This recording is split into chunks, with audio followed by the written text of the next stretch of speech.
Hey everybody, I'm here to talk about a game that I'm pretty excited about. It's called Star Trek Adversaries, and this is a, I guess, Hearthstone-like game based in the Star Trek universe. And I checked it out at PAX, if you saw my write-up from there, and now it's available on Steam in early access, so let's take a look at the game. Star Trek Adversaries is a game where you build decks and you're fighting your opponents. Rather than having normal units, you actually have ships from the series, and you can add crew to them, which increase their stats and possibly add new abilities to the ships. So it's all about controlling these starships and using them in interesting ways to boost each other and to eventually achieve victory.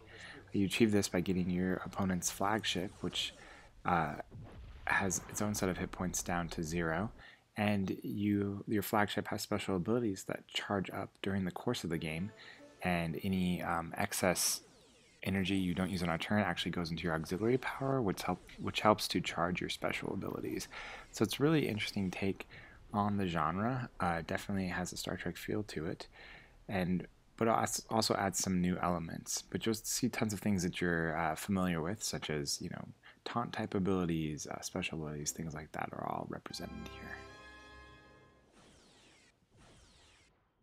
Your classes are based upon famous ships from the Star Trek universe, or models of ships, either from the Federation or the Klingon factions. I'm assuming there'll be future factions, possibly. You'd have daily quests that you can complete, and to get new cards, you can use a currency which you earn in game, or you can buy a premium currency to buy more. It doesn't seem super generous, pretty similar to Hearthstone prices, but definitely have those options there. The game features deck building, which is pretty straightforward. The UI seems a little clunky for now, but it's pretty interesting in where you can replace different cards as you earn new cards, and you can kind of balance your deck in the way that you see fit. So you definitely, they give you enough to get started where you can make some modifications right away, so you can definitely get a feel for that. There is online play, which is a major component. I've played around 4 games online so far. The community is growing right now, but there's definitely a lot of interesting competition, and it really is different playing with human players, where you just have a lot more variety in the way that you're interacting. But you also have AI players that you can play with if you're interested in kind of trying out a deck, or even just maybe not interested in head-to-head competitive play. I consider myself a Star Trek fan for sure. I've interacted with almost every series, per se. Not Discovery yet, but many of them. And I have fairly good knowledge, not comprehensive, but quite deep. And I really enjoy this game. I really enjoy seeing these ships rendered. They're rendered pretty well, and the gameplay is something I'm familiar with, having a pretty deep Hearthstone background. And so I really enjoy the gameplay here and the introduction of characters and ships that I recognize. This is definitely a collectible game. I'm assuming in the higher stages, if you're going to compete, there's going to be specific decks that you're going to have to try to build toward, key cards that you're going to need, and so that does require you to buy into the game.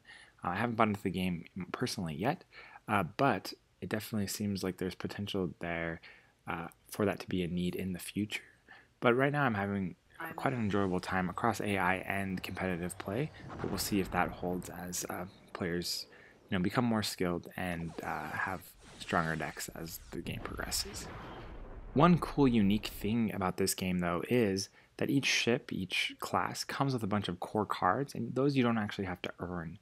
Those just come with the ship, and they have combos that pair with a certain type of deck or a certain type of strategy. And so rather than needing to necessarily have all those cards in your deck, you really can start playing with some strategies right away. When you use a special ability, you get one of these cards, and it kind of pushes you in one direction. So you really can have a fun kind of strategic experience without diving in too deeply into the deck building. So I definitely want to dive deeper into this one, and I think you should too. So come check out Star Trek Adversaries. It's available in early access on Steam right now.